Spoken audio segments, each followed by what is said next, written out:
వ్యతిరేకించి అప్పుడు యానా బ్యాప్టిస్ట్గా బయటకు వచ్చారు. వాళ్ళు లూథరన్స్గా వాళ్ళు సపరేట్ అయ్యారు. ఇది చరిత్ర. కాబట్టి మన మెయిన్ లైన్ చర్చెస్ చాలామంది ఏమంటారంటే వీళ్ళు పండగల క్రైస్తవులు ఉంటారు.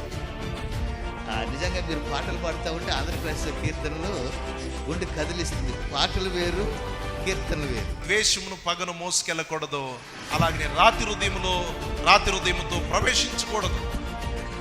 ప్రియులారా, రెండో మాటను గురించి చేసి నా మాటలే ముగిస్తాను. రెండు, భవిష్యత్తును గురించినటువంటి ఆందోళన చెందవద్దు.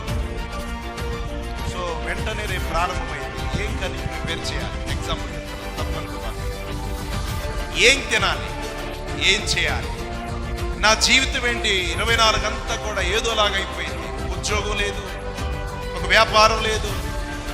ప్రియులారా, అలాగనే ఏమనుకున్నా ముందుకు రాలేదు.